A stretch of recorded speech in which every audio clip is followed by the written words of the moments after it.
The following is a quote from our next speaker. Get as offended as you like.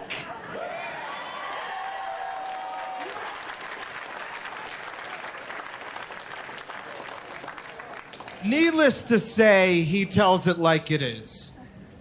And I have the absolutely amazing privilege to have been randomly, synchronistically introduced to this occult researcher, philosopher, esoteric genius. The story goes like this. I had some random Skype friend that I met who knows where, and he said, Bob, you do a podcast, you should include this guy, he's amazing, he's a local Philly guy. Next thing I know, What on Earth is Happening? Episode 1 is up, and the rest is now history. Long story short, Mark Passio is someone who will stand up. He will be a pivotal part in the revolution against the powers that shouldn't be. He is uniquely qualified to share with you insights based on his immense research, and he is guaranteed to do so with the passion that Passio can only really hit home with. Ladies and gentlemen, Mark Passio.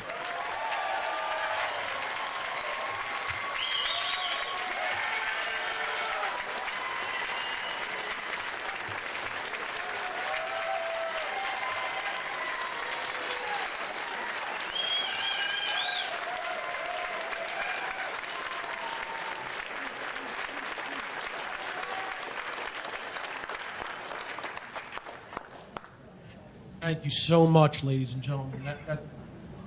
That just really warms my heart. Thank you all for being here today as part of this phenomenal event. My presentation here today is entitled The Unholy Feminine, Neo-Feminism and the Satanic Eugenics Agenda. And this presentation may be difficult for many people here today to hear. Certainly will be difficult for people watching via the internet later after this conference has concluded. But nonetheless, it needs to be said. And I've kind of built my reputation sort of on the ability or the decision to come out and say some things that other people won't. And I'm going to do that here today. Before we begin, I have a few caveats for the listening and watching audience. You won't really be seeing or hearing anything new here today. That may come as a shock to some people. You know, some people may be encountering this information for the first time, but it doesn't really mean that it's new. It's been happening. It's been ongoing. Just because it hasn't been perceived yet doesn't mean that it hasn't actually been ongoing. So nothing in this presentation is new or uniquely mine. The old saying, there is nothing new under the sun, means that truth is objective and it is eternal, and reality remains reality whether or not it is recognized and accepted as reality. All I can do in giving a presentation of this kind is put it in a personalized framework and then apply my personal aesthetics to it.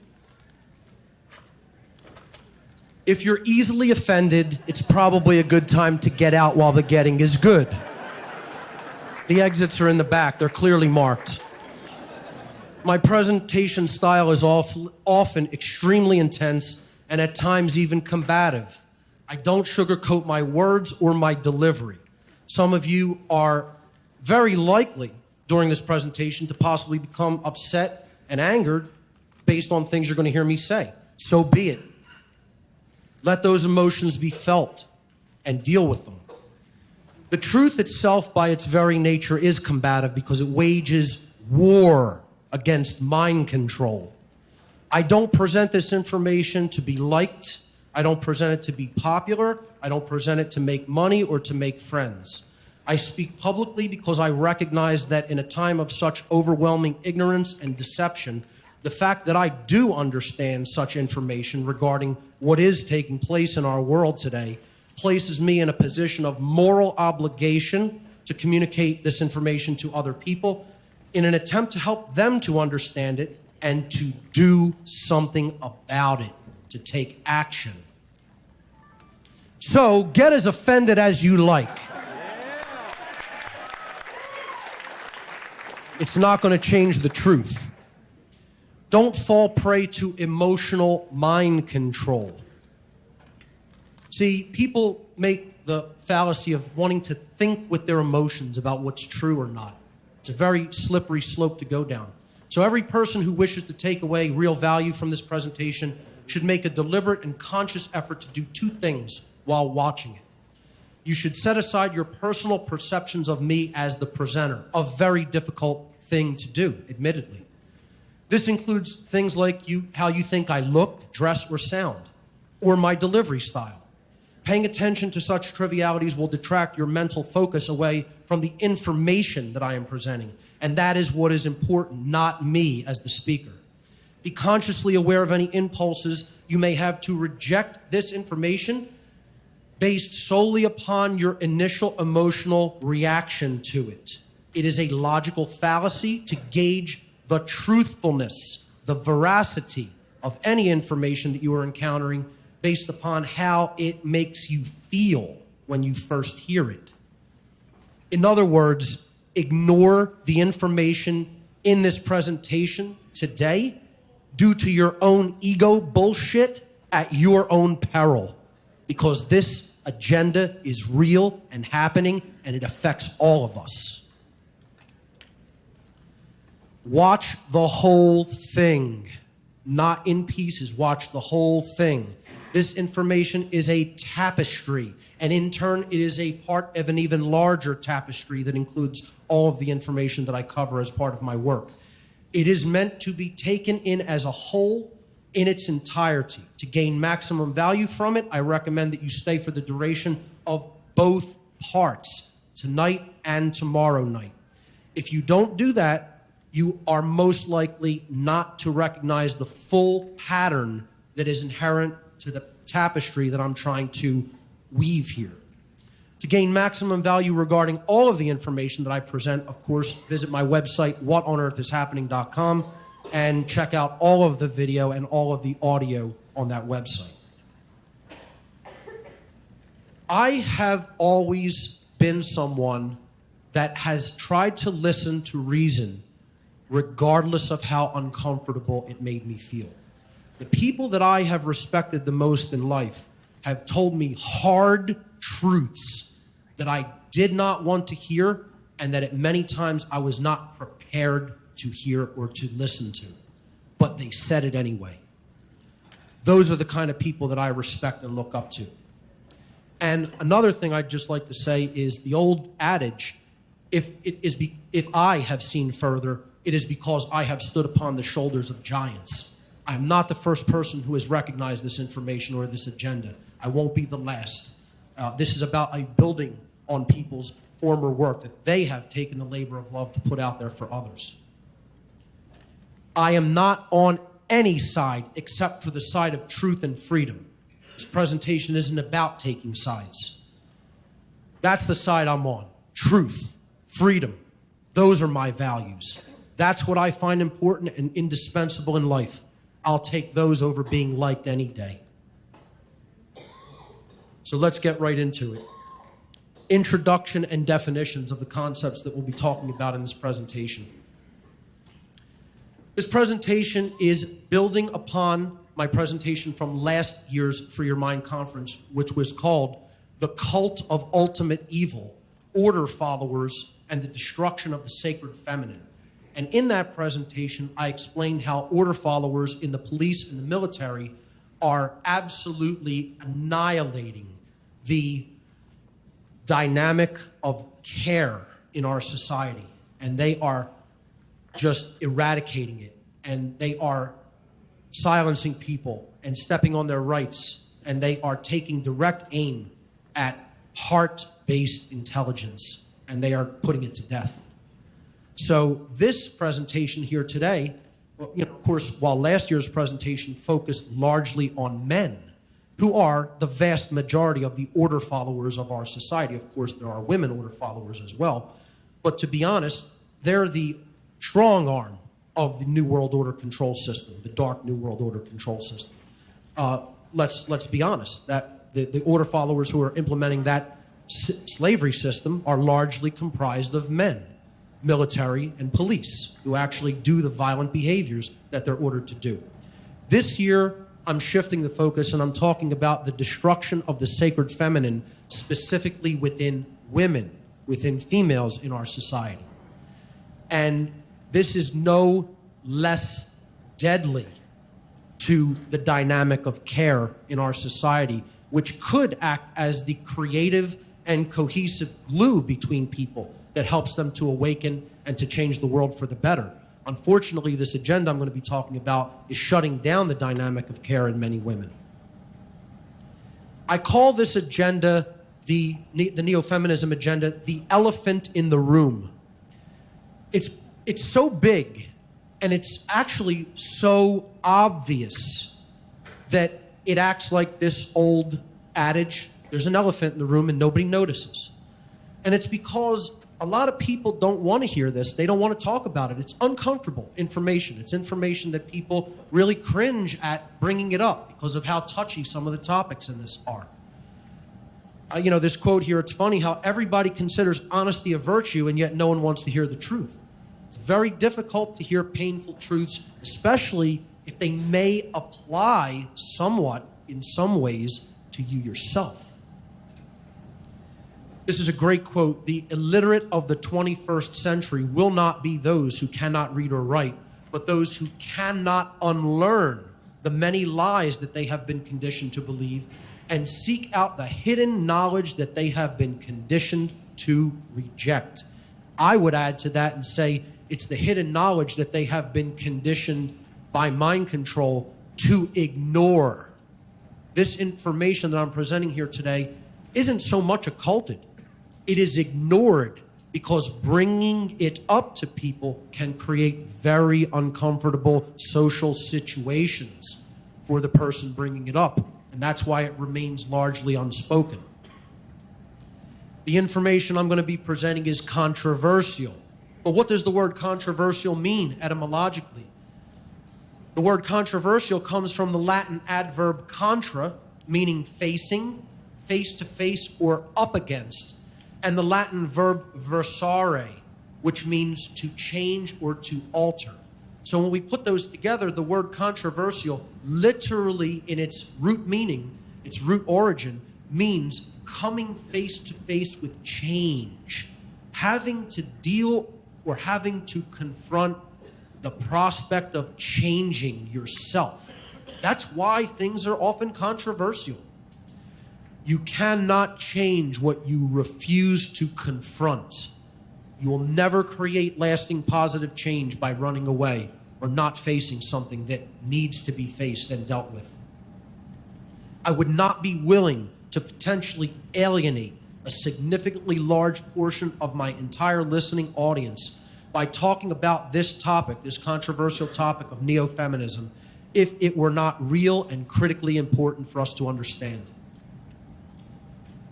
I am the furthest thing from a misogynist, and anyone who knows me personally will testify to that fact. I do not have hatred in my heart toward women. I will not make blanket statements here today in this presentation about, quote, all women.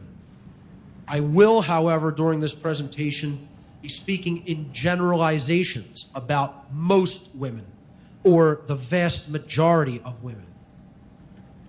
And here's a very important point to really take note of. It will be very important to note that even when I do use the term women in this presentation, I am referring to what I call the inauthentic woman, or the conditioned woman, or the mind-controlled woman, or the socially engineered woman. And when I say men, I'm also largely referring to the inauthentic man, the socially conditioned man, the socially engineered man. And these are concepts that I will explore later in the presentation, the inauthentic woman and the inauthentic man. So just keep that in mind. all feminism is not equal. There is a world of division, a world divide, a world of separation between classical feminism and what I term neo-feminism. Now, other people have used the term neo-feminism, okay? And I want to just say, I am using neo-feminism in a specific context here today, which I'm going to talk about and define. You know, these are two images that I think clearly depict the difference between what classical feminism represented, okay, votes for women, and you know, that's misguided in its own way because you're picking your master or enslaver, but that's another, you know, that's another discussion. But, you know, and neo-feminism, which, you know, here's a woman screaming into the camera with the words, "fuck your morals," printed on her chest, written on her chest, okay? You know, you could clearly see the difference in consciousness between these, you know, types of individuals. So classical feminism had certain basic points that it desired for women. It wanted equality for both genders in natural human rights. And this, of course, is in keeping with natural law. Everyone, regardless of gender, race, color, ostensible religion, whatever, has exactly the same natural rights. No one has any more or less rights than anybody else under natural law. So, of course, everyone should be equal in natural human rights. I mean, this goes without saying. So in that sense, I agree with the principles of classical feminism. Women should receive the same pay in the same job for the same work that they perform. Well, who shouldn't? Why should anybody discriminate with pay for work that is being done? If it's the same job and you're producing the same end result, of course you should be compensated similarly. There shouldn't be discrimination in that respect. I can get behind that concept. Classical feminism believed that, you know, the genders should be equal in their rights and there should be no patriarchy or matriarchy in society. Men shouldn't be in control and dominate women, and women shouldn't be in control and dominate men. They wanted cooperation between the genders. Again, another concept I can get behind completely. So in that sense, I could consider myself a classical feminist. I have no problem with any of those concepts. Now, neo-feminism, on the other hand, took things into a very skewed extremist mindset. It wants, in many ways, additional, quote, rights for women over men in today's contemporary society, which I cannot agree with or get behind because there are no special rights that any individual has over any other. We all have exactly the same natural rights. Neo-feminism often attempts to equate the genders in all aspects, in characteristics, capabilities, etc. Not just natural human rights. You know, being equal in rights doesn't mean we're the same and can all do the same things, okay? We all are unique individuals with different unique characteristics. So it's not about sameness. It should be about equality under rights, but not trying to equate everyone exactly identically and make them all the same. And neo-feminists, many of them, believe that matriarchy should replace the idea that they have in their mind that there is a currently entrenched patriarchy in our society. And I will address the fact that that is a myth, an illusion, and we don't have either one of those dynamics in our society today. This is what classical feminism looks like if I could give it an image, you know. And that's what neo-feminism looks like if I could give it an image in your mind. And I wholeheartedly agree with the one on the left there, and you know, the one on the right, I think it takes things to a ridiculous extreme. Neo-feminism, ladies and gentlemen, is an act of war. It is a program of social engineering or mind control, which is specifically targeted at women in order to incite a war between the sexes in a divide and conquer strategy. The long-term goal of this manipulated war is to weaken both genders to such an extent that it becomes much easier for the entrenched ruling class to subjugate both men and women under their worldwide system of totalitarian control that they are currently well on their way to building and completing. They are waging a gender war against both men and women through the neo-feminist agenda. Why do this? Why a gender war? Lots of reasons. Most people are completely ignorant to the fact that the ongoing and largely undeclared gender war is actually an occult eugenics agenda. My intention in presenting this information is not to further divide the sexes, but to illustrate and expose this eugenics agenda, which is being implemented by dark occultists who seek to subvert the true natural order and replace that natural order with their twisted and depraved religion of slavery and death. The gender war is what is known as a dialectic manipulation. This is a divide and conquer mind control strategy that is employed by social engineers and mind controllers. So what is dialectics? What does dialectic mean? The word dialectic is derived from the Greek preposition dia, meaning through or by way of, by means of, and the Latin noun lectus, which means choice. So literally, dialectics is a methodology of control that works through choice, by way of some people on one side of a divide taking a side and making a choice and then taking action based on that, and people on the other side of the issue or the divide making a choice and then acting upon that choice. It's like the political party system that we have in the United States and many other so-called free countries. It's really a one-party system, but they're giving you the illusion that it's a two-party system, and they're ultimately taking everyone to the slaughterhouse regardless of which party they choose. So the dialectic in neo-feminism is largely between people who believe that there's a patriarchy and people who believe that there should be a matriarchy. And, you know, if you look at the words, what do they have in common? Archy, meaning rulership, control over other people, or in other words, slavery, from the Greek archon, which means master over a slave. You know, the other commonality here is the control system itself, you know, to use a Game of Thrones analogy here. Great show, by the way. You know, it doesn't matter who's sitting on that throne.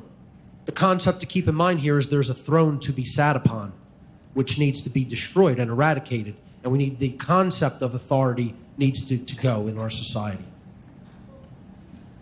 I always give this analogy to the situation. You know, people, a lot of, you know, alternative historians and researchers want to say, well, World War II was a big manipulated war. Yes, it was. Of course, international bankers were involved in manipulating both sides. But here's the thing. Who did they really manipulate first? They manipulated the Axis powers, and specifically the Nazis, got them all whipped into a religious fervor to wage war on the large portion of the European continent. So the question becomes, well, you know, how long do we let this manipulated dialect go on for? You could make the claim, oh, well, they were all manipulated and under mind control, under a religious form of mind control called Nazism. Well, does that change the difference in what they were actually getting done through their actions? You know, if somebody is performing great violence upon other people, do you say, oh my God, they're under mind control? I realize that they're falling for a dialectic manipulation and they're completely manipulated and under mind control. So does that mean you just let their actions go on unchecked? You know, it's like the current police state that we're dealing with in America. Well, everybody says, well, the police are just under mind control. They think what they're doing is right. They think they're just doing their jobs. Well, does that mean you just let them continue to stomp all over your rights for eternity? You know? And because you realize that they happen to be manipulated and under mind control, well, no action should be taken. Well, you're just going to let them do it. See, the concept to keep in mind here is both sides don't have to fall for the manipulation. Only one side of a dialectic needs to fall for the manipulation in order for the dialectic manipulation to be successful. Because they believe in their minds that they have an enemy and they're waging war on that enemy already. So once one side buys into the dialectic, it's on. The war is on. And the other side has one of two choices. They either have to convince the other side that they're under complete mind control and manipulation, and that other side has to be willing to listen to reason and change their behavior as a result, or there has to be a conflict. There has to be a choice that is made. people can be pulled into a dialectic legitimately. You know, I'll take fighting a war against people who are waging a war on freedom, even if I know they're under mind control. Doesn't matter. The end result is the same if freedom's going to die. The end result is the same if freedom's going to die. You know, so it doesn't make a difference if somebody has bought the manipulation. That doesn't excuse the behavior and mean that no action should be taken regarding it. So keep that in mind. That's how this gender war is being played off. And I'm not taking sides, but I am saying one of the sides is deeply buying into this gender war manipulation. And now they're getting the opposite effect in place where men are responding to that in very reactive ways, which I'm going to talk about tomorrow. There is no bigger dialectic breakdown. There's no bigger dialectic divide than men versus women. There's no religion isn't a bigger divide. There's lots more religions. And it's a skewed percentage. It's not a 50-50 percentage. You know? Political divides. You know, there's one party, another party, and there's people who don't buy into either, and then there's people who follow, independent candidates, etc. That's not a 50-50 divide. There is no divide in humanity that is exactly 50-50. And the social engineers know that. That's why they specifically focused their efforts on cultivating this gender war, because it's the only place where this 50-50 divide exists. And through it, they can create maximum social tension, because the fabric of a society is the familial bond between man and woman. Make no mistake about that. That's why they're trying to wage this gender war, to create maximum divide and maximum social tension, instability, and chaos amongst people. This presentation is ultimately solution-oriented, and the solutions will be talked about tomorrow night. It is not presented to incite a further divide between men and women, as I've already said, but to promote awareness of the manipulation tactics being employed against both genders. The final part of this presentation will focus upon solutions that we can implement to heal the divide between the genders and to promote unified relationships. The neo-feminism agenda and the gender war that it is waging is a form of eugenics. Now, I know most of the people in this room know about eugenics, but a lot of the people that perhaps are listening to this information for the first time don't know about eugenics or what it is.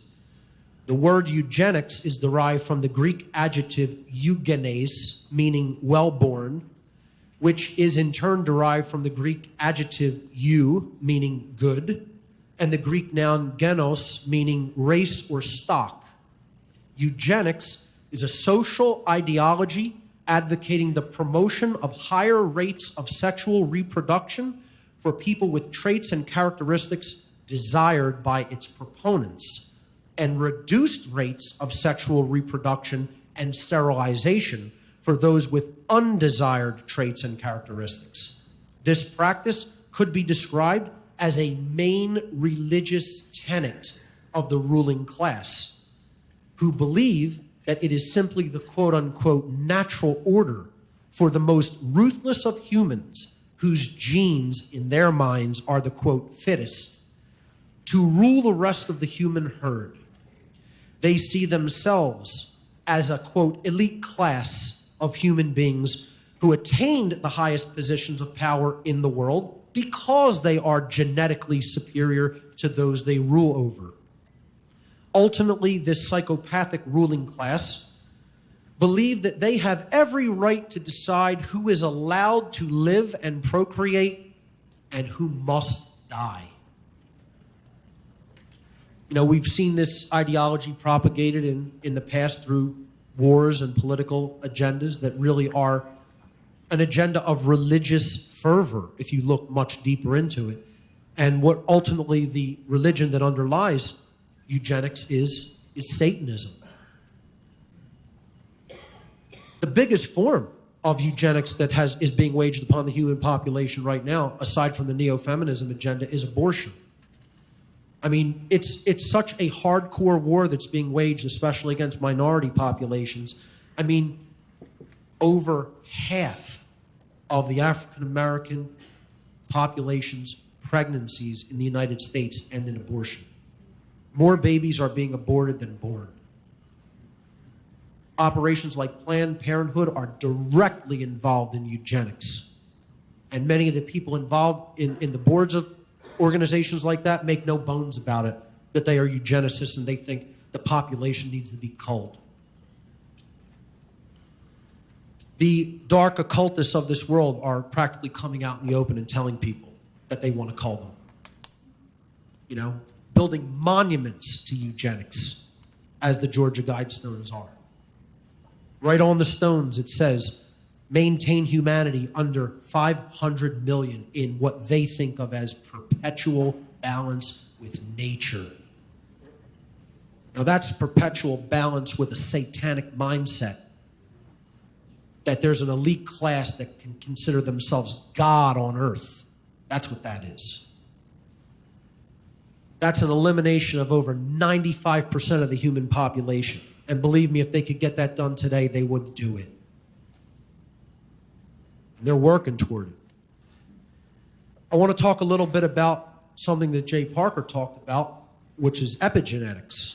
And there's a lot of researchers that if you guys don't know about, I'm sure people in this room do, but a lot of people listening at home, they need to do the work and do the research and look into this topic, because it's not only fascinating, it's critical to understand. The word epigenetics is derived from the Greek prefix epi, meaning beyond, further than, or past, and the Latin verb genere, which means to make or to create. So you put them together and it means beyond the genes, beyond the creative aspect. It's that which goes beyond our genes. Epigenetics is an emerging branch of science that takes human consciousness into direct consideration regarding the biological, psychological, and physiological expressions of human life and human society. The science of epigenetics clearly demonstrates that human beings possess the ability to create adaptive changes to their gene expressions via changes in consciousness. Genes have been proven to be only a tendency for biological expression. Since consciousness precedes the genetic expression in the physical domain, if consciousness is changed, then the gene expression in the physical domain can be fundamentally altered. In other words, can we actually alter our genes and our genetic code through an alteration in our consciousness? And the answer is yes.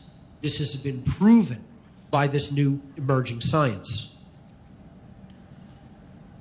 You know, I thought the word epigenetics had actually been scrubbed by mainstream media, but I shocked myself in doing some of the research for this presentation because I found that Time magazine, of all publications, actually did a front story piece on epigenetics in January of 2010. Epigenetics has shown that human beings are not controlled by genes like computer programs are controlled by computer code.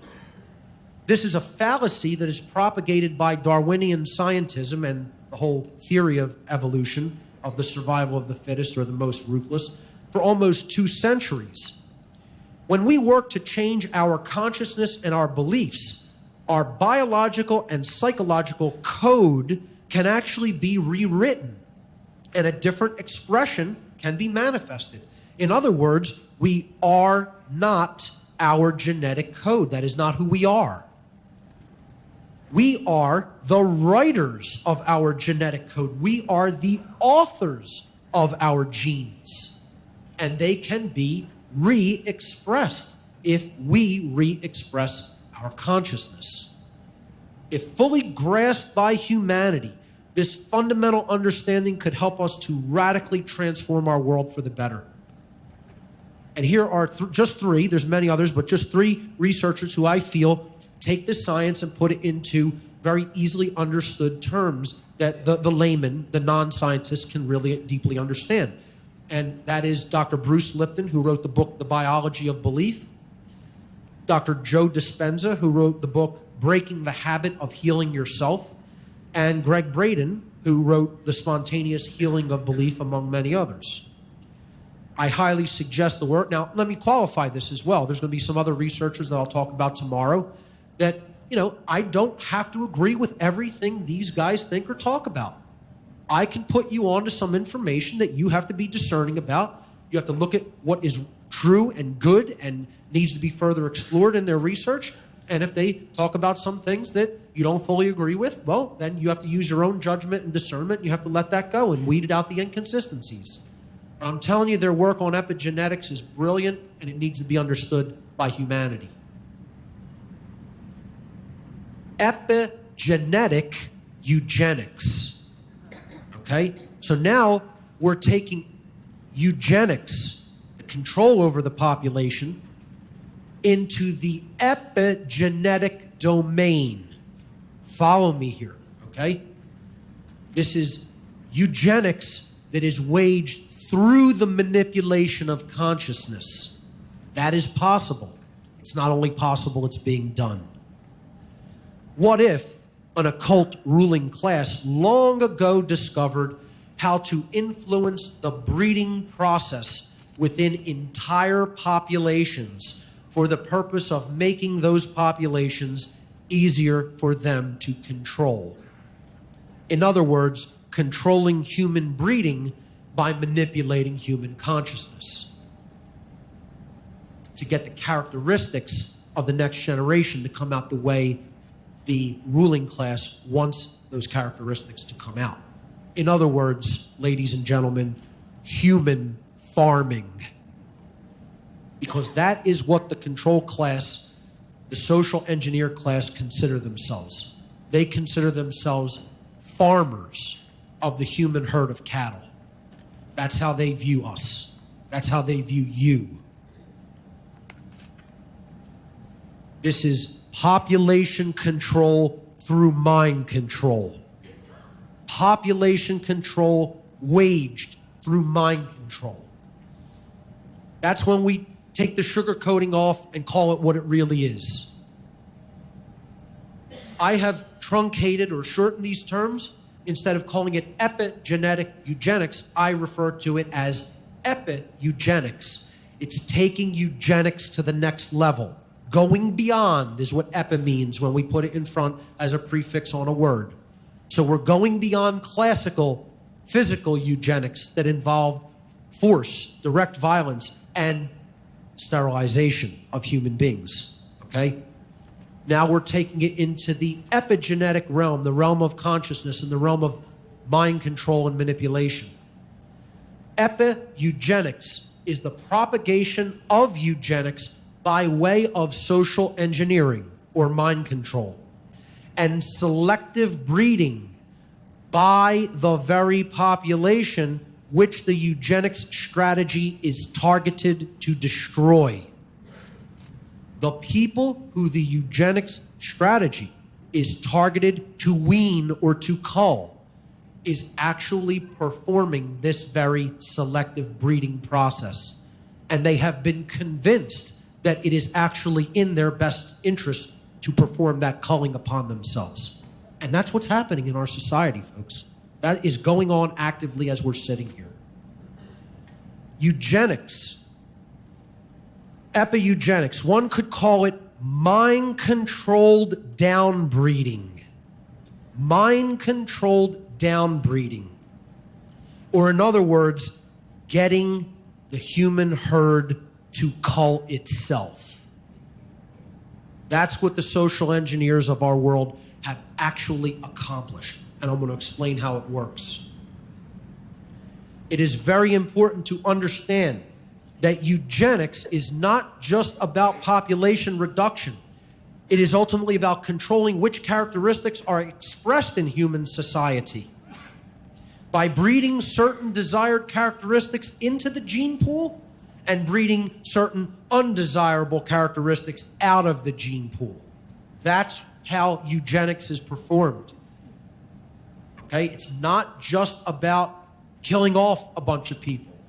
It's if you want a society to go in a certain direction and you want certain characteristics in the members of that society, you have to influence the breeding of those characteristics. And you have to influence the outbreeding of the characteristics you no longer want in it. The social engineers of our society, however, ladies and gentlemen, this may come as a big shock to you, are not actually eugenicists. They are not actually performing eugenics. Okay? They are actually performing dysgenics. See, we shouldn't even be using the word eugenics to describe this process because it means good breeding. It means breeding strength into a society. It means upbreeding, making a society more strong and more cohesive and more dynamic and more diverse and just higher in consciousness in general than it used to be. That's not what the social engineers are trying to do. They're doing that to themselves, to their own subclass. Oh yeah, they're eugenicists for themselves, but not for us. You know, they are waging a war of dysgenics, if the truth be told. They're creating people with horrible traits and characteristics through the manipulation of human biology and consciousness via chemicals in our food, water, and air, in addition to radionics fields that interfere with and change human physiology for the worse. I know Jay also discussed that in a big way yesterday as well. Our work overlaps a lot in this regard. Instead of eugenics and epi-eugenics, it would actually be much more accurate to refer to the strategies that I'm talking about of these social engineers as dysgenics and epidysgenics, respectively, since these tactics are being used to weaken and destroy target populations instead of improving upon them. So really what we have is neo-feminism and the satanic epidysgenics agenda. That's what's really being waged against us. So that calls to question, when I say satanic epi-eugenics or epidysgenics agenda, what are we talking about? What is Satanism? You know, I know the people in this room from my work know what Satanism really is, but the vast majority of the human population still has absolutely zero idea what Satanism really is. They have an idea in their own mind of what they think it is, but the idea that's floating around in their own mind has nothing whatsoever to do what Satanism really is. And there are still people who want to tell me I'm not accurate about this and I don't know what Satanism is when I was a priest in this religion for almost a decade of my life. That's like walking up to a Catholic priest and saying, you know nothing about Catholicism. You went to seminary school. You're actually in the priest class of this religion. You know absolutely nothing about what it teaches or what's going on. You know, you would think you'd go up to somebody who is a clergy member of a particular religion if you wanted some information regarding the tenets or beliefs or practices of that religion, wouldn't you? You know, I was a clergy member of this religion, but I have no idea what it really is. You know?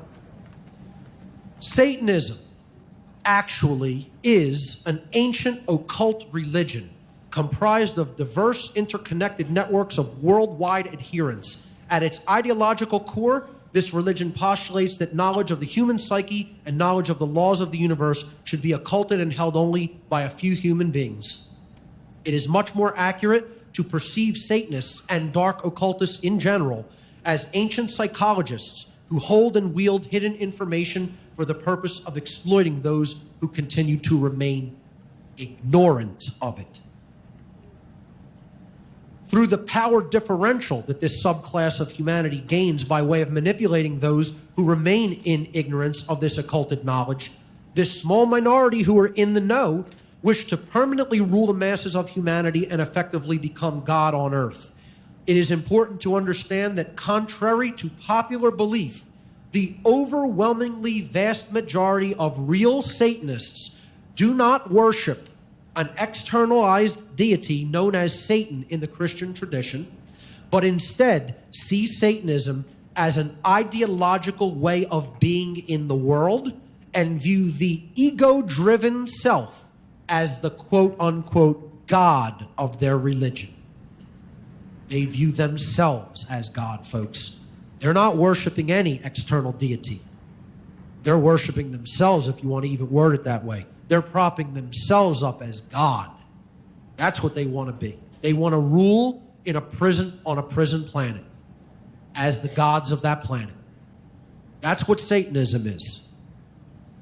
The symbolism and trappings of the Christian devil or Satan are used in modern Satanism for two main reasons.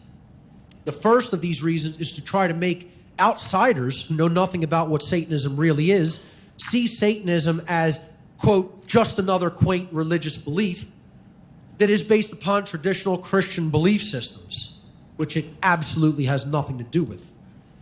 The second reason for these trappings of the Christian devil is to associate itself with the adversarial dynamic in nature, because that's what the word Satan means, as we'll see. Now, this adversarial dynamic in nature is referred to as involution in the occult world because it counters the force which drives consciousness forward, which is true evolution. The word Satan comes from the Hebrew word shatan, meaning adversary or opposer. Satanism is ultimately about being opposed to the true order of natural law, the universal laws of morality, which govern the behavioral consequences of beings who are gifted with the capacity for holistic intelligence and free will. They want to turn that natural law order on its head. So, the bulk of the entire presentation over the next 2 days is going to be what I call the war against the goddess. Or, what modern women are being socially engineered to think, to want, and to be, and the effects of that social engineering upon human society. Now, I will be giving this entire section, the war against the goddess, little over half of it today until the end of the presentation, and then the remainder I will pick up with tomorrow night, and then solutions will be presented at the end of the presentation tomorrow evening. Why specifically target women? Here's the main reasons that eugenicists and social engineers specifically have crafted these forms of mind control to target women in particular. Since women possess the capability of influencing men, and that is true, most men will adjust their attitudes and behaviors to conform to women's likes and preferences. And the people sitting in this room here today know that that statement is true. And most people out there in the listening audience on the internet will recognize that statement as being valid. Therefore, if the ruling class can influence the minds of most women, the men and children of a society will ultimately follow. And folks, every totalitarian regime has known that truth and has adapted those principles to its twisted advantage. Additionally, women ultimately control, at a biological level, the human procreation process by way of their control over the selection of males with whom they choose to reproduce. Taking both of these factors into consideration, it is women who ultimately decide which traits and characteristics will be passed down to future generations of humanity. Now, that's not taking epi-eugenics into account, but just genetically. Then you add all the epigenetic stuff, and if you have women under that epigenetic form of mind control, the manipulation of their consciousness, you're going to absolutely influence the characteristics that are going to be expressed at an epigenetic level as well. My question to everyone here in the listening audience today is, are your quote-unquote likes truly your own? A very uncomfortable question to ask. What qualities do you find attractive in another person? Is it possible that such likes and preferences could be implanted into your belief system? It might surprise and even disturb most people to think that such aspects of their personality may not actually be their own. Most people don't even truly know why they find certain things attractive and others not. The same can be said for both men and women. Is all such attraction just a natural instinctual dynamic? Or can a great portion of that kind of attraction be attributed to cultural programming? And I would suggest most certainly it is the latter. There's a lot of cultural programming and engineering that goes into manipulating people's perceptions of what they find attractive or not.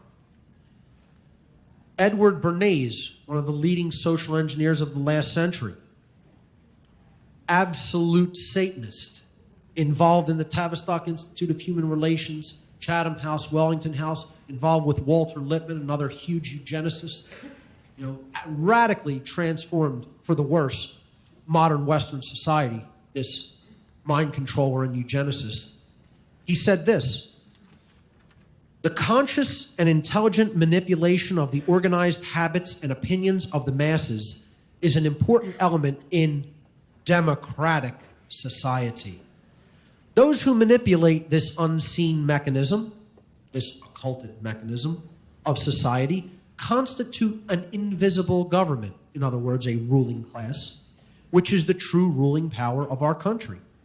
We are governed, our minds are molded, our tastes formed, our ideas suggested, largely by men we have never heard of. This is a logical result of the way in which our democratic society is organized. And folks, he's not talking about the American so-called democratic society. He's talking about that's a logical progression of the way that the sick, twisted, social engineer, control freak ruling class is organized. And they're putting their religion into practice, which is eugenics. The inauthentic woman, this is very critical to keep in mind. This is what I'm talking about when I refer to women throughout this presentation. The inauthentic woman, or the socially engineered woman, is being, above all else, culturally conditioned to no longer be attracted to any of the qualities of an authentic man. Let me repeat that. The inauthentic woman is being conditioned in this eugenics mind control agenda to not be attracted to the qualities of what I refer to in this presentation as a genuine man, an awake man. That's the spiritual alpha, as I'm going to refer to it later in the presentation. Such qualities of the genuine man include high holistic intelligence, not just intellect, true confidence and high self-esteem, being very vocally opinionated, having very masculine features and an overall masculine look, independence, a rebellious attitude toward authority, and placing very high value on individual freedom. Such traits are, of course, and I would suggest that represents most of the males, the men in this room. Genuine men, genuine, authentic men.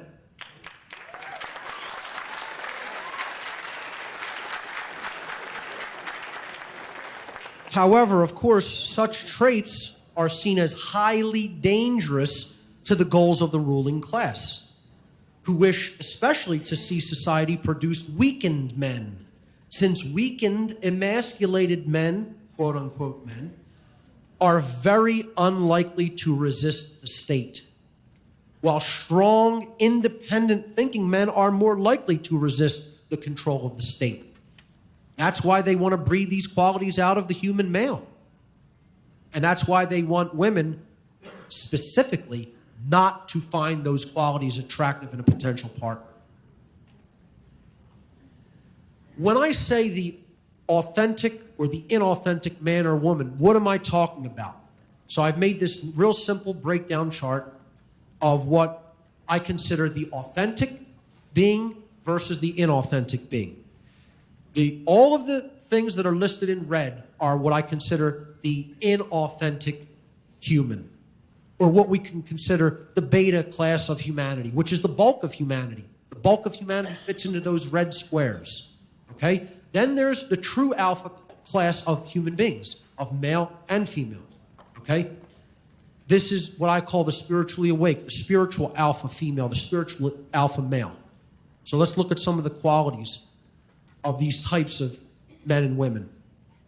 The beta female, and again, I put female in quotes here. It's not the genuine female. They are conditioned to submit to the dominator type so-called alpha males. Again, alpha is in quotes and male is in quotes, because they're not the alpha and they're not true men. And we'll look at their characteristics, okay, in a moment. The alpha female is conditioned to desire either the dominator type alpha male or to control the submissive beta male who wants to be controlled by them. The beta male is conditioned to submit to the dominator type alpha female. The alpha male, so-called alpha male, okay, the non-genuine or inauthentic male, is conditioned to either desire the dominator type alpha female or to control the submissive beta female. Okay, so you see that the alpha male can basically cross over with the alpha female or the beta female. The alpha female can cross over with the beta male or the alpha male. All inauthentic types of human beings, because they're all under mind control. And what is the next commonality? What are they all playing a game of? Control. Either to be controlled or to control someone else.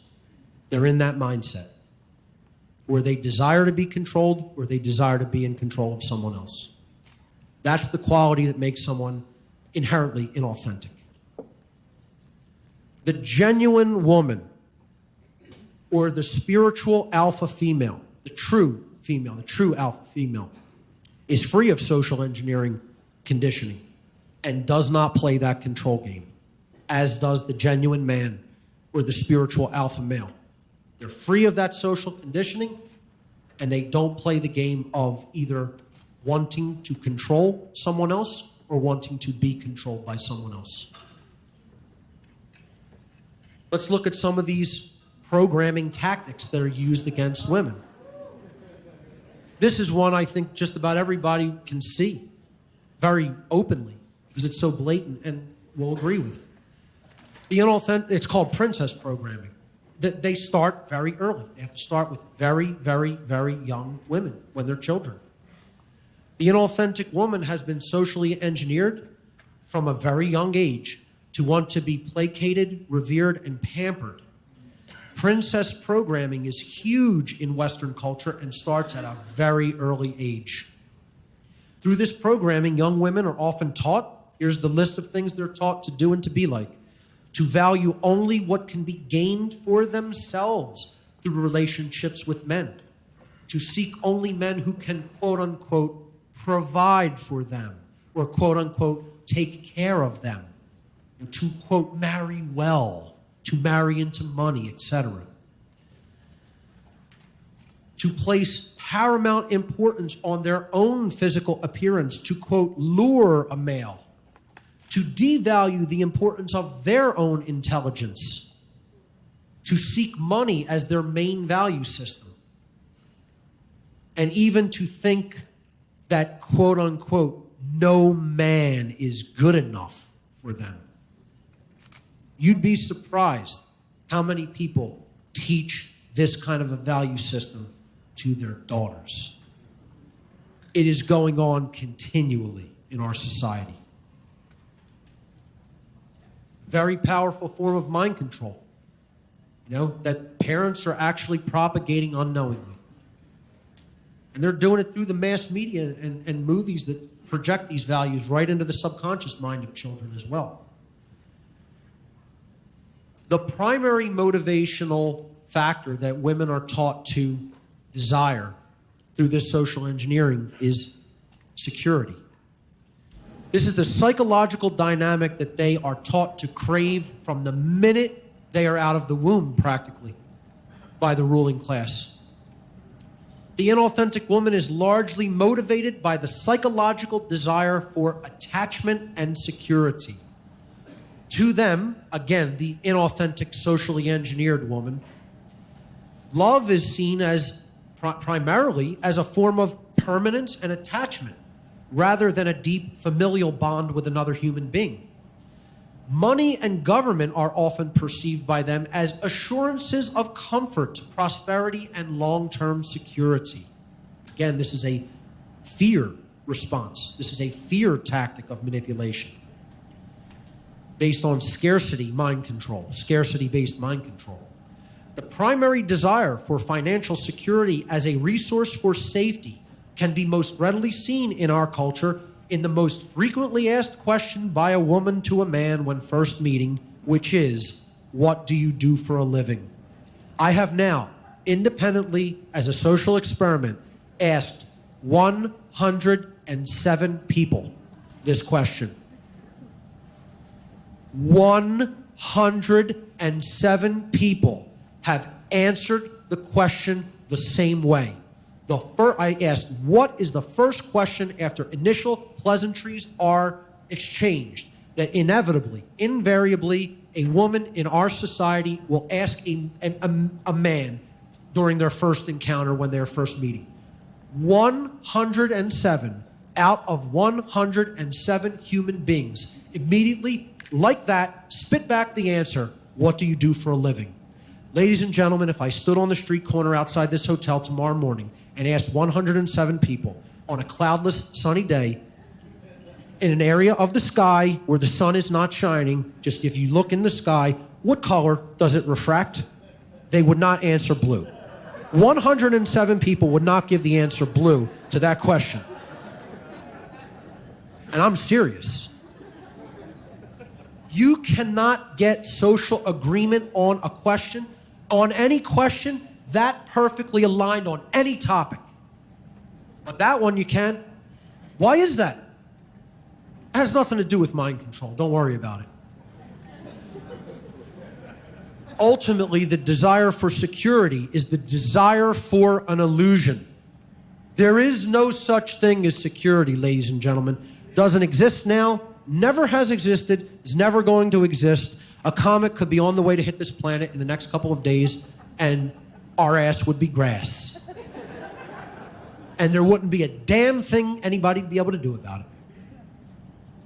You think you're secure on a planet, a physical planet, in a solar system going around a star?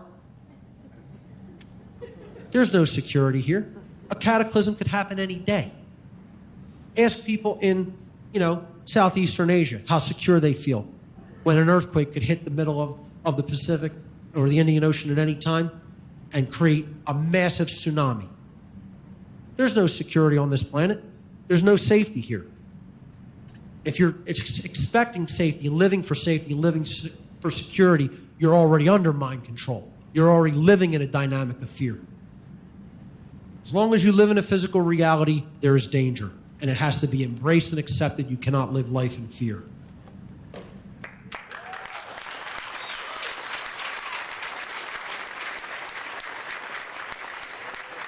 The search for security in a man with money, or the desire to be simply, quote, taken care of by someone else, is an integral part of the ego gratification, me, satanic mindset. Very few want to see and admit the truth regarding this. Most will attribute this to Darwinian theory biological response, this desire for security in a male. Trying to find the most fittest to propagate the genes to the next level. This is the whole social Darwinism and physical Darwinism argument. When in fact this behavior is deeply ingrained social conditioning. Sadly, most people desire a state of safe and secure slavery as opposed to one of dangerous freedom and its associated personal responsibility. I'm not interested in safety, folks. I'm interested in freedom. I'm interested in my natural rights as a sovereign being.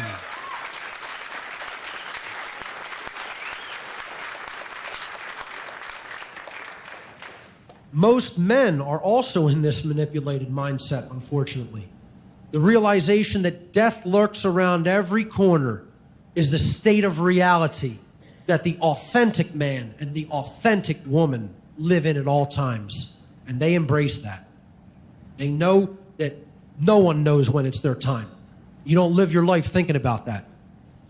You live your life focused on what you want to do and trying to do the right thing and trying to build yourself up and help to build others up. If you live like that, you're living an authentic life.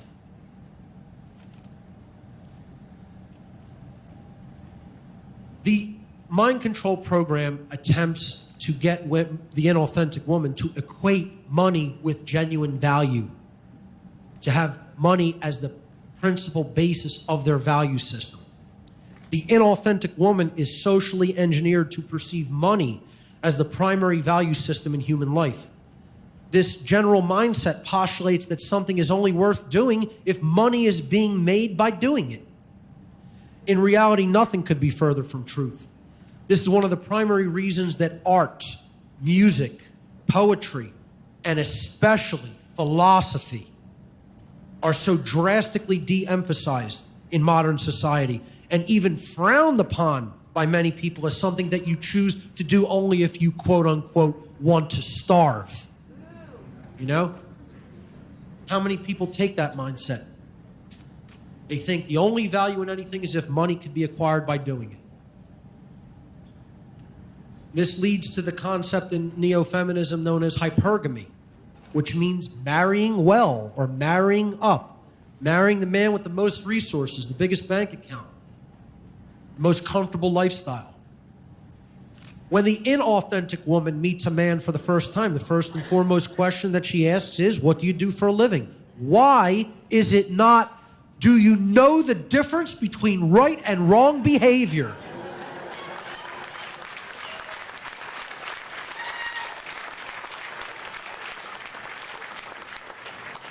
Can anybody answer that question? I'd like an answer to it personally. That should be the first question a human being asks to another person they're meeting for the first time. Do you know the difference between right and wrong? That's what I'm concerned about. That's what I want to make sure you have a deep, full, fundamental grasp of when I'm building a relationship with you. I'm not interested in what you do to make fake-ass Federal Reserve notes that aren't worth the paper they're printed on. No, man, I have friends, I don't know what they do for a job. I honestly have friends, I don't know what they do for a job. And I don't care, and I don't even need to ask them that question. As long as they're not doing something completely immoral that's coercive toward other people's rights. I don't care. Hypergamy, or marrying upward, is a learned behavior, a socially engineered behavior that is entirely about the search for security in a man with high monetary income. You know, some of these images here could be a little incendiary or inflammatory. Hey, so be it. This is going on out there in society. The image to the left, to the bottom left, says, if we're going to date, I need to know your credit score, how much money you have in the bank, and if you're vaccinated. Meanwhile, notice this guy is a complete psychopath with a big knife behind his back. You know, she's not interested in, you know, whether he's a good guy. She wants to know all this other stuff about his, you know, his finance. The one on the bottom right says, this guy wins $181 million in the lottery on Wednesday and then finds the love of his life just 2 days later. Talk about luck.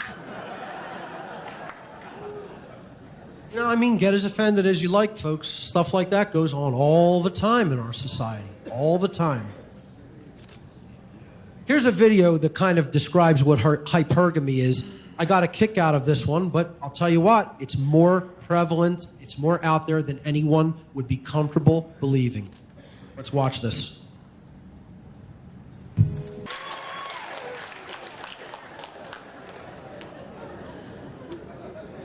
You know, I mean, this legitimately does go on. I wish it weren't so. You know, I wish a lot of what I'm talking about here in this presentation weren't so. I don't want it to be this way, you know? When I talk about this with people, even in my personal life, it's like, they don't even respond with hatred to what's going on. They respond with disappointment. That's really the dynamic that I feel. That's the energy that I feel when I think about this type of stuff. Because I realize what the true potential could be for our species versus what we're really doing and the kind of values that we're really holding. And you know, I get disappointed about it. The rampant consumerism that is taught to the inauthentic woman. The inauthentic women largely drive the world's corporate economy, being responsible for over 85% of total purchases of all goods and services, according to corporate and consumer advocacy studies. This is not only well past the natural expected median, but it is ridiculously skewed. I mean, you would think that, you know, men and women basically, you know, use equal amounts of resources. And so, you know, you would pretty much see a 50-50 median distribution distributed on a dynamic like that, but you don't. 85 to 15. I mean, that's unnaturally skewed. This is not only well past the natural expected median, but it's ridiculously skewed, and it shows just how much corporate advertising is completely geared toward the manipulation of women. It also shows their purchasing power and their power to influence entire societal trends.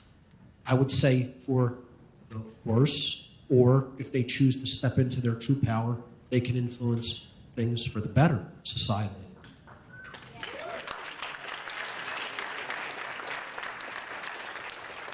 Equality versus sameness. The neo-feminist agenda continually reinforces the notion that women are the same as men, not just having equal rights as men, but the same in characteristics and abilities as well. This was one of the main techniques used to influence women to join the corporate workforce, which removed them from their traditional roles as nurturers of the young. Children were then largely turned over to state-run indoctrination, the state-run indoctrination system of public schooling, in order to shape their beliefs and destroy their health and morals. Abandonment issues were also created when children were put into public schooling through parents being absent, both parents in the workforce being absent from the children during the 15,000 hours of compulsory schooling that children are made to endure in Western culture. You know, the state ends up being the nanny or the mother figure or the father figure, you know, because of this. It's a side effect, you know, of the whole agenda to bring women into the corporate working world. Not to say that, you know, women shouldn't have careers. I'm just saying there was an alternative agenda. There was an alternative motive at work when this was done.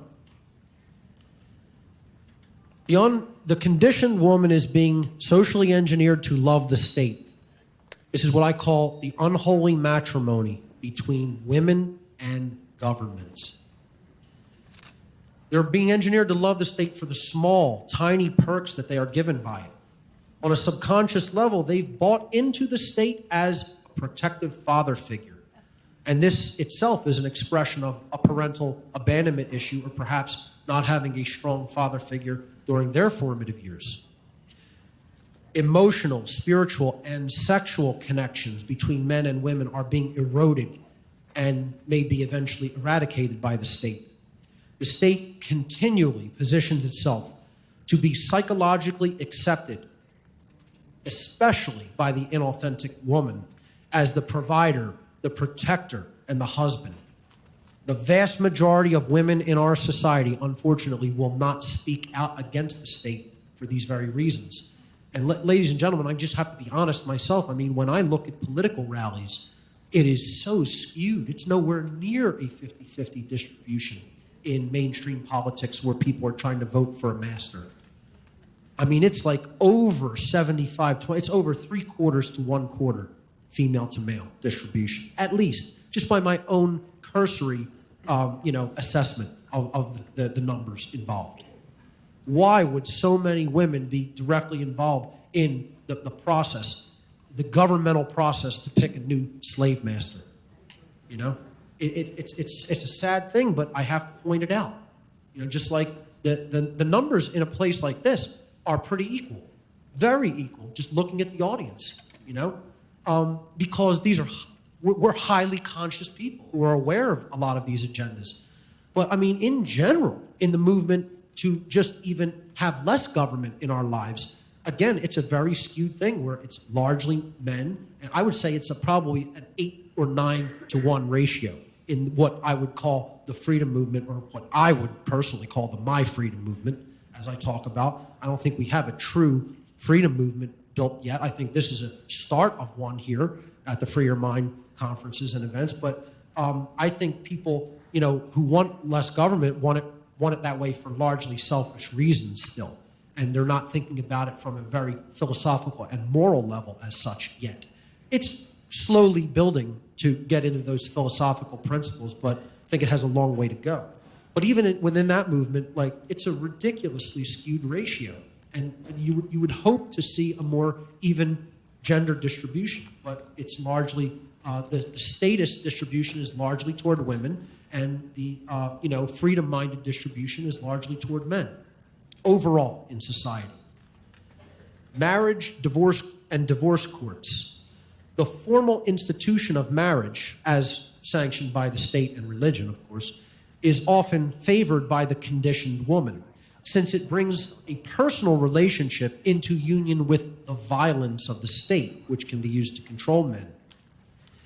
And this has been traditionally used and steered to the benefit of the female, especially when a marriage ends in divorce. 80% of all divorces are initiated by women, mostly because real-world men don't live up to their pre-programmed expectations. Divorce courts rule drastically in favor of women over 95% of the time. 95% of divorce court rulings are awarded to women in our society. Divorce rates will predictably continue to rise astronomically in our society as long as conditioned women remain attached to the types of unrealistic cultural expectations they have regarding relationships, regarding male-female relationships. These expectations are part of the quote-unquote "no man is good enough for me" princess programming. Money and the maintenance of lifestyle is almost always valued above emotions, feelings, and moral issues in modern relationships. Such a system is institutionally structured to break down the strength of both genders and therefore negatively impact future generations, meaning the children who are born out of these relationships. Attractiveness studies. One of the most interesting dynamics that I've come across in all of my research. Studies that have been conducted to appraise men and women's perceived attraction show that men are attracted to a far greater number of body types and overall physical features than women. When shown thousands of images of females with very diverse sets of physical characteristics, the average amount of women that in this group of thousands that men perceived as physically attractive was approximately 80%. 8 out of 10 were said to be acceptably physically attractive by the man regarding the thousands of images of women that they were shown in these studies. And this is a repeated result in many different attractiveness studies. Women, however, when shown thousands of images of males with also very diverse sets of physical characteristics, were attracted to an average of less than 20% of men. Actually, the number is approximately 18%. Okay. Now, if you look at the bell curve, and I hope it shows up okay on the slide, I hope you can see it because it's sort of a thin line. Maybe I should have highlighted it a little bit better. Look at the bell curve distribution. What you're seeing there is the number on the left, and the axis on the bottom there is who was rated least attractive and who was rated most attractive. Look at the perfect bell curve distribution of male appraisals of female attractiveness. It is the classic bell curve distribution. It can almost not even be more perfectly bell-shaped, okay? Now look at the shape of the curve when it comes to female appraisals of male attractiveness. That spike means that the vast majority of men, that spike up on the left-hand side means the vast majority of men that the women they conducted these studies upon found so many men unacceptably attractive. They rated them the least attractive. It's not the median is not even in medium attractiveness. It's all the way skewed to completely unattractive. And then on the right-hand side, you see only a very, very, very, very tiny fraction of men were perceived by women as very attractive. There is no one can possibly convince me that this is a naturally occurring phenomenon. No information that I could possibly be presented will convince me that that is a normal part of nature, because nature doesn't do those things. Nature creates curves. Nature doesn't work in straight lines like that, okay? You are not going to see a non-natural distribution like that as part of something that happens naturally. That's social engineering. such attractiveness studies demonstrate that women have an extremely limited range of characteristics which they find attractive in men. The drastic difference in the bell curve on these studies shows the blatantly skewed and unnatural divergence in women's preferences versus the smooth and naturally occurring median curve of men's preferences. The men's results show a natural selective preference, while the women's results display an artificially inflated selectivity that is indicative of socially engineered perceptions. Of course, many people will incorrectly attribute this divergence to the old, tired Darwinian scientism explanation that this is all about evolution and survival of the fittest, and men can produce an unlimited amount of sperm while women can only produce 1 egg a month and have to be super selective about who they mate with, etc. And this is, absolute bunk nonsense as far as I'm concerned, okay? I mean, again, nature doesn't produce results like that. Social engineering does. Now, here's something that may be new, that very few people are willing to talk about, okay? How many people have seen my cosmic abandonment presentation by a show of hands? Okay. Probably less than half the room, but maybe about 50-50. Height. So this section is called Anunnaki programming. Does size really matter? Height is one of the top factors in the minds of programmed women when it comes to desires in male physical characteristics, or any characteristics for that matter. Why should this necessarily be so? Are taller men more moral? Are taller men more intelligent? Are taller men even more skillful than shorter men? The answer is that people perceive height as powerful and therefore desirable. This fact can be observed readily in the height of politicians, the height of CEOs, and other people in positions of power throughout our society. But my question to that is, why should that dynamic even be so? Should height make anyone more qualified for a leadership position? Is height going to increase my skill to perform the set of skills that I need to perform my job? If I'm taller, am I going to suddenly magically do my job better? Maybe if it involves reaching things that are much higher than I. But aside from that, maybe reach, if you're involved in martial arts or boxing, reach comes into play. But, aside from things like that, height does not make a person truly a better human being. Look at the average height. Look at average heights of politicians. 6'5", 6'3", 6'3", 6'3", 6'1", 6'1", and on and on. It's almost like, forget about getting elected by the mind-controlled public if you're under 6 feet tall. It's not going to happen, apparently, because you're just a better leader if you're farther away from the ground, I guess. The number one attractiveness characteristic repeatedly listed by most women in all attractiveness studies as desirable in a potential male partner is repeatedly and consistently demonstrated to be height. In many cases, a man's true moral value system is considered by women only as a secondary factor, if at all.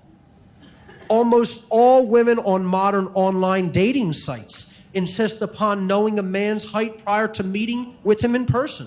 Most women will even post their own height on the dating site, as they perceive height as so important that many of them actually believe that men are as obsessed about it as they are.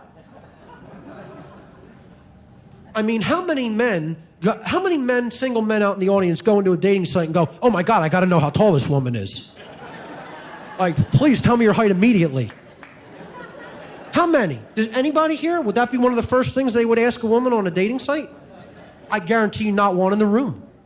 Not a single one in the room. So what is the obsession with this? Something else I discovered very coincidentally by studying this dynamic and seeing this repeatedly demonstrated online in online forums is there's a bitter hatred by tall women for shorter women. A bitter hatred. Tall women hate short women. Over and over again, I see that this vitriol, this viciousness displayed on forums by tall women to short women because they say, how dare you date the tall men? How dare you take the tall men away from us? We need the tall men. You have no right to them. We're taller than you. We have a right to those tall men. I swear, I'm not making it up. This is an actual quote from a forum. I hate when short girls date tall guys. Us tall girls need them instead. I mean, what is this about?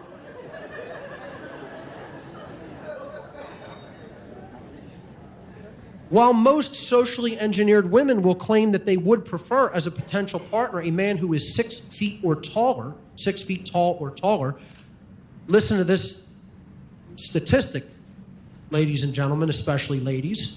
The actual percentage of males in the total human population that are 6 feet 0 inches or taller is exactly 12%. 12% of the human population, 88% of the entire male population is less than 6 feet 0 inches tall on planet Earth. So just think about that as a eugenics strategy to condition women to only want that 12% of the population, largely, not all of them, okay, not speaking in blanket statements here. You are already controlling the population right there. The world height average, the only country on Earth that has an average height of 6 feet, and it is exactly 6 feet 0 inches, is the country of Norway. No other country on Earth has an average height of 6 feet for men. And I'll tell you what, that's directly because of the Anunnaki. That is directly because of the information that I talk about in Cosmic Abandonment. We're talking about the tall blonde people, okay? That's why those genetics are prevalent in that country. So the question looms, why exactly do women place such staggering importance upon male height, a factor that does not make any man more moral, more intelligent, more skillful, or even necessarily physically stronger than males of average or below average height? Tell you what, some men who are shorter are built like pit bulls, low center of gravity, low to the ground, and can be even much more vicious and physically dominating than taller men. Once again, the Darwinists will come out of the woodwork and trot out their tired and boring survival of the fittest nonsense to explain this. And that it doesn't hold any water because, again, I mean, hey, with a sidearm, it don't matter how big you are. Okay, even with weapons of the past, some of the best warriors were that smaller, short, status, squat, pit bull type men. You know, so it doesn't even make you physically stronger in most cases. In some cases, it does. So why? Well, the true answer will require much more research and a total reevaluation of human history from the version of history that we have all been conditioned to accept. And people should see my Cosmic Abandonment presentation for more information on these occulted topics. The bottom line, folks, the Anunnaki, who were the beings that created humanity and who we considered gods for hundreds of thousands of years, who gave us our systems of religion, government, and money, and at times ruled over us with unquestioned, ruthless power, and with technology that seemed completely supernatural to us, were an average of 9 feet tall. An average of 9 feet tall. You know what? That's all still completely intertwined in our ancestral DNA and our ancestral memory. That's why most people consider height a factor in leadership and in attraction and in the ability to do things as a preference that should be desired. It has nothing to do with any kind of better survival mechanism. It has to do with the beings that already were in positions of power and influence on this world for hundreds of thousands of years were over 9 feet tall. Even today, people still associate height with power for this very reason, especially the conditioned woman, who's traditionally tended to flock to the men who controlled the most resources, since that would lead to a more comfortable way of life for them. And that is exactly why women also directly inbred with these beings. By the way, let me just go back to that slide. By the way, folks, take a look at some of these images, okay? From Sumer on the left there, the god Enki presiding on his throne above other small human beings. I mean, a being like that would be over 12 feet tall, most likely. Look at out of Egypt, a tall being. You know, there's nothing allegorical being portrayed here, people. He's holding 3 human beings by their hair. You want to give me an allegory to explain that one? That's how strong they were, too. They could snap a human neck like a small twig. Watch the new movie, Gods of Egypt. You'll see the Anunnaki in action in that movie, also portrayed as shapeshifters. The appearance of confidence, false appearance of confidence in society. The conditioned woman generally ends up in unfulfilled relationships, even after finding a, quote, man with the qualities she believed she wanted. The reason for this is that the qualities such conditioned women were programmed to desire at a subconscious level are almost always in direct opposition to what they genuinely, deep in the core of their being, desired and wanted and needed. This dynamic also works in reverse. A good example of how it works in reverse is the conditioning that inauthentic women receive to desire so-called confidence, and I put that in quotes, quote-unquote confidence in a man. Yet when they encounter men, when the inauthentic or the conditioned woman in our culture actually encounters men who possess true male confidence, they will often attempt to break down that confidence, to rip it down, to ridicule that man, and to call them know-it-alls. What such women have actually been conditioned to do, to want, is the illusion of confidence in a man. Yet when they actually encounter true male confidence in a man, they want to run away from the real thing. The hypersexualization of women in our culture and slut shaming. Now, women are hypersexualized in mass media, in advertising, and in pornography. Yet they are actively discouraged in our society from having healthy sex lives. And this encouragement for them, not to have sex, not to have healthy sexual lives, happens through the neo-feminist technique known as slut shaming. It's very prominent, very prevalent in society. They use this form of social fear as a method of control through media and pop culture. And the fear is an ongoing thing to get their peers to ridicule them. This is done with women and men. Women see other women who have healthy sexual lives, and they say, "You're a slut. You're giving it away." When you can get something in return. It's not about the shared interaction, the shared familial dynamic between man and woman. That is about building bonds and experiencing pleasure and joy. It's about what can I get for it? And this is reinforced by men too. Men see women with a healthy sexual libido and say, "Oh, a slut," or she's undesirable because she's had too many partners. This is absolute, like a neo-puritanical view of sex that is still so prevalent in our society because of religious indoctrination that is still very prevalent in our society. Here's a great quote from an anonymous person on a message board that I encountered when looking up the concept of slut shaming. Okay? It says, he or she said, "I think the reason most women have unhealthy sexual lives is because they are trained to hate sex. When I was in school, our sex education classes actually taught us that sex was risky, that quote unquote good girls withhold and avoid sex at all costs, that men only want to use women for sex, and therefore we should be suspicious of all sexual interest, that sex will hurt etc., etc., etc. There is still the very strong idea that women who like and want sex are slutty and undesirable. And then there are the women who learn to hate sex so much that they actually never experience orgasm, meaning that even when they do have sex, they do not enjoy it, and so they eventually avoid it altogether. Ladies and gentlemen, the disturbing statistic that is reality is that over half of women never experience orgasm during a sexual experience with men. Over half. Not even right at half, more than half.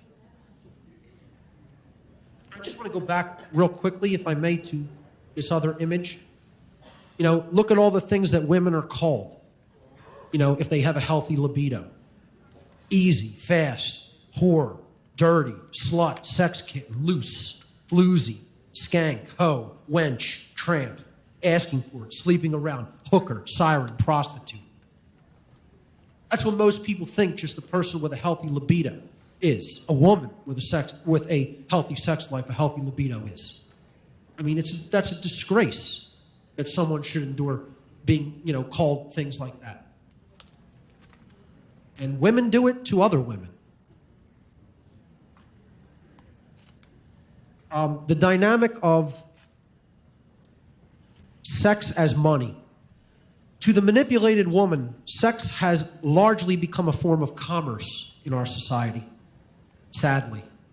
A business transaction. That's what the actual magical experience, the shared magical experience between man and woman of sex has become in a lot of women's minds, a lot of manipulated women's minds, a business transaction.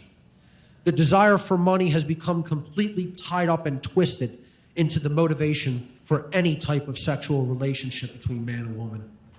The mindset goes something like this. If I have sex with this man, what resources can I continue to get from him long term? Men chase so hard after money for this very reason. Again, the manipulated man. They chase that money to attract women who want that money. Both genders still continue to prop up money as the most powerful religious belief system on the face of the earth. And make no mistake about it, folks, that's what the monetary system is. It is the religion of the bulk of the people on this planet.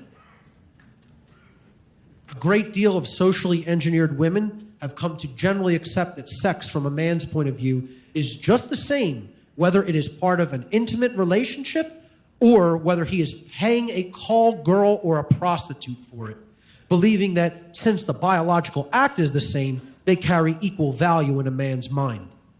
The prostitute has something that he wants, so just exchange money for it like a business transaction. The free will, voluntary and mutual exchange of emotions and physicality as part of the genuine human sexual experience is not alike to quote-unquote paying for it in any way whatsoever. And the genuine man and the genuine woman knows this. The socially conditioned woman will often largely discount male emotions with a shallow view, which is actually a form of misandry, which I'm going to talk about tomorrow. Sex as a means of control by the inauthentic or culturally conditioned woman. Many socially engineered women have been conditioned that it is perfectly acceptable to use sexuality as a means of manipulating and controlling men to get them to do what they want and to give them the resources that they desire in exchange for sex or even just for the promise of sex, dangling it over their head. While one could claim that this is not technically immoral behavior, since it is voluntarily complied with on the part of many men, it is certainly a very low consciousness view of human sexuality and a low consciousness view of the exchange of energy in human relationships. Again, I'm not saying there should be no prostitution or anything like that. I think, hey, if it's voluntary, do it. I'm not saying there should be rampant promiscuity in our society either, okay? I'm just saying, while this is a voluntary, exchange, look at how much it actually diminishes the real value of the genuine thing, which can be transformative. People think about sex because it is a powerful transformative form of energy exchange. And look at how it's being used. The satanic mindset. This is all part of the satanic mindset. The satanic mindset plays a major role in the psychology of neo-feminism. Many neo-feminists openly claim that they identify with the ideology of Satanism. The first tenet of the satanic ideology is the dictum that, quote, self-preservation is the highest law. Put in other words, the survival and comfort of the physical self is always a more important goal than doing what is morally right. Live only for yourself and care only about you and yours. If you must step on others to get what you want, then so be it, for this is a dog-eat-dog world. Ladies and gentlemen, above all else, that's what Satanism is. Above all else, that's what Satanism is. And most people have no idea that not only is that what Satanism is, but that they're in that mindset, that they are living as a Satanist. The ideologies that clearly define the overarching worldview of Satanism is perpetual me thinking, ego gratification, hedonism, and always wanting to be in control of other people. Would you agree that the vast majority of the individuals in our society subscribe to such a satanic worldview? I know I would. You know, I call their worldview mini-me Satanism. You know, you could look at the real dark occultists who know this openly as Dr. Evil, who are sitting on the Iron Throne or desire to sit on the Iron Throne. But the population is mini-me, who are molded to be like them and to want power over other people in the same respect that the real controllers of our planet want and desire power at all times and places. The dominator or doormat syndrome.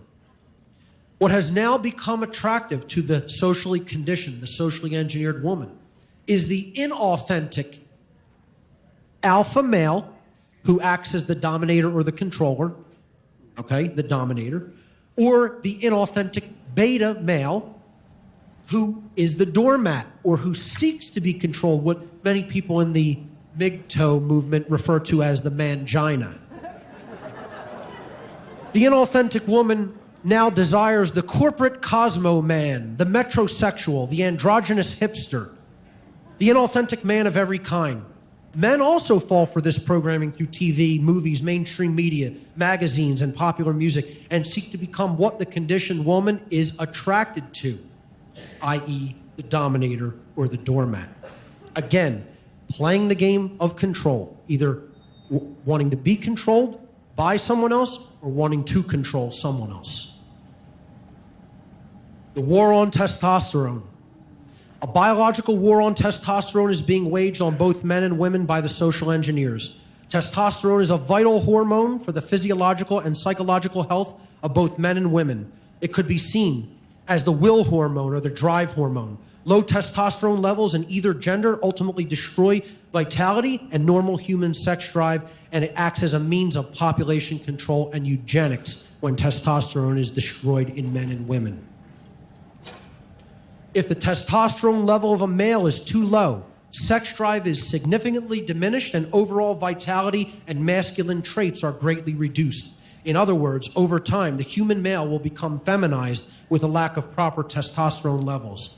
The influence of testosterone on the human male, growth of facial hair, growth of body hair, supports collagen, sperm production, prostate growth, erectile function, muscle mass, strength, sex drive, positive feelings, aids cognition, aids memory, red blood cell production, bone density maintenance.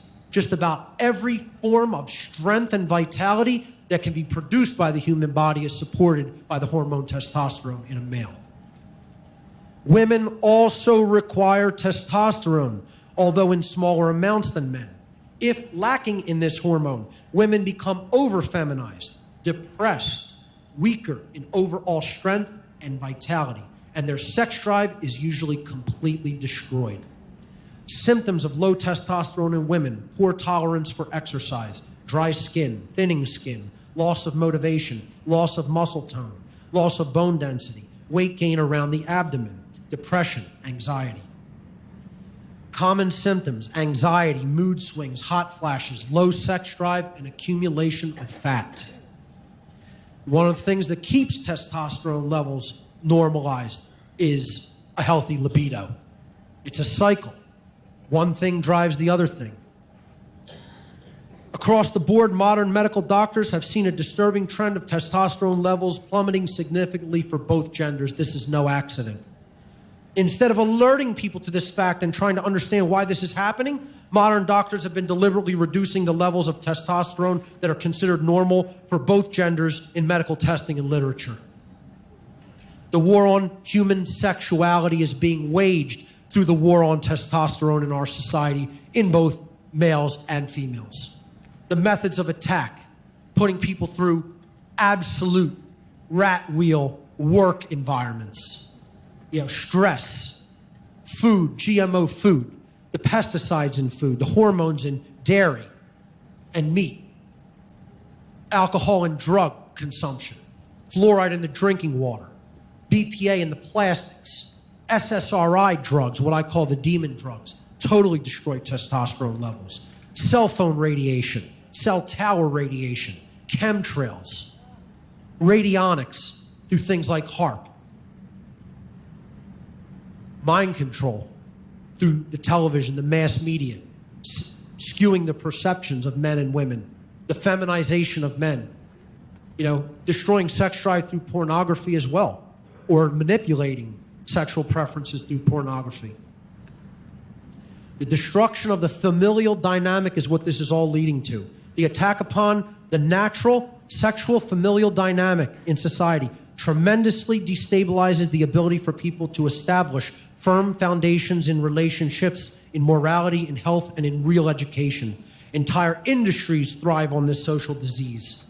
The true moral values can be devastated through the destroyed familial dynamic due to the lack of proper parenting that ends up being the result.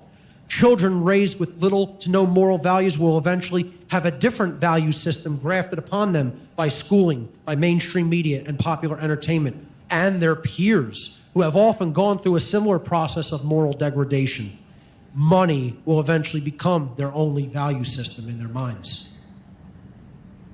They're trying to breed out righteous anger through this agenda. Conditioned women are being engineered to reject all forms of the emotion of anger when displayed by a male. From a very early age, they are taught the New Age deception that anger is an invalid emotion that human beings, especially men, should not openly display. Of course, this tactic is used to suppress righteous indignation toward the iniquities that are taking place in our world so that the powers that be can go on ruling unchallenged. Lincoln said, thank you. Lincoln said, you can tell the greatness of a man by what makes him angry. The inauthentic man, they're feminizing the human male. The war on authentic men takes the form of the emasculation of the human male, a process which breeds out the sacred masculine dynamic, which is the willingness to stand up to tyrants and bullies with physical self-defensive force if necessary. The long-term agenda is to create a feminized man that will not ever challenge the state and to simultaneously condition women to view the state as an all-powerful husband/father figure. The conditioned woman at a subconscious level chooses the feminized man who will not stand up for himself, since her perception has been influenced to see that man as one who is the most suited to survive for the very reason that he will not place himself in danger by challenging the violence of the state. The corporate suit and tie guy is mistakenly seen by the conditioned woman as a man of long-term value because he has money, in place of a genuine man that possesses the skill set to thrive in a natural world survival scenario. For example, a man that can survive beyond the corporate or digital world. Most feminized and emasculated men, including most of the corporate suit and tie guys, will most likely be dead on day one in a true survival scenario. I have a couple more slides. They're breeding out the rebels in our society, folks. Rebellion against the state, a reverence for true freedom, and placing high value on personal responsibility and individual rights are traits that are being deliberately bred out of humanity through the epi-eugenics agenda because such traits are undesirable to the ruling class. Socially engineered traits being bred into the new human include a fear of going against the norm, docility, submissiveness, obedience to authority, and going along to get along, as depicted by the gentleman in this picture. But hey, ladies, he's hot. He loves hot girls. Yeah, that's what a real man looks like right there. You know, when I was looking for images of rebels, you know, that one came up. The 3%ers, they're here, and they're not going anywhere. And we're taking our rights back. We're not asking for them. They were never anybody else's to take. But, you know, the first image I was going to go with here was this one. You know, there's the image of the new masculine man. You know, that's Charlie Brown. You know, he got his football back from Lucy, by the way. You see the football there? Yeah. Yeah, I got a kick out of that meme on Facebook. Last couple slides. Neo-feminism is a mind control-based eugenics program designed to breed compliant slaves. That's what it's ultimately about, folks. It is designed to perpetuate human slavery. It is designed to eliminate rebels, independent thinkers, and spiritually awake human beings. One of the most fundamental aspects of the program is to influence the vast majority of women to be attracted only to men who are the most fitting to perpetuate the system of human slavery. And that's why we've gone from rebels like the American revolutionaries to so-called men like this. No society wants you to become wise. It is against the investment of all societies. If people are wise, they cannot be exploited. If they are intelligent, they cannot be subjugated. They cannot be forced into a mechanical life to live like robots. They will have the fragrance of rebellion all about them. In fact, a wise man is a fire, alive, a flame. He would like rather to die than to be enslaved.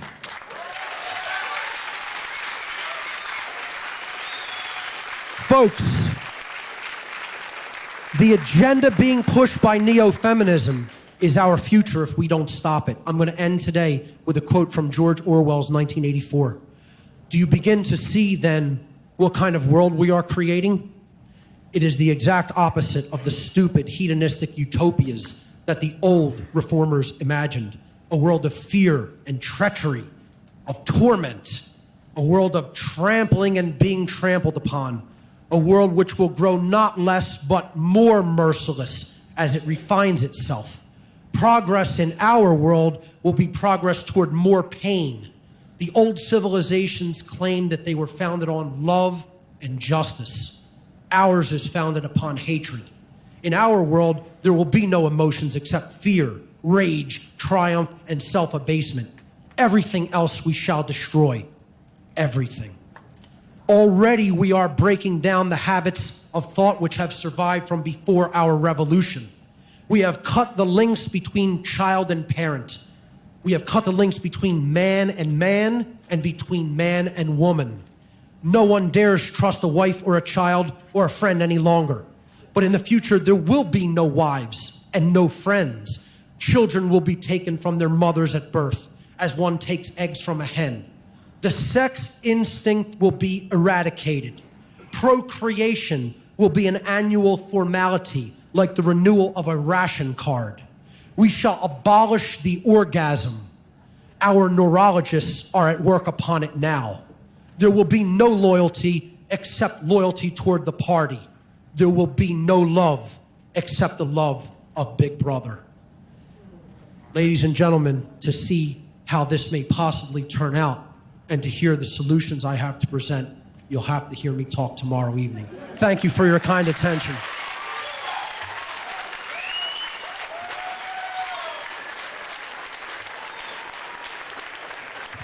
Mark Passio.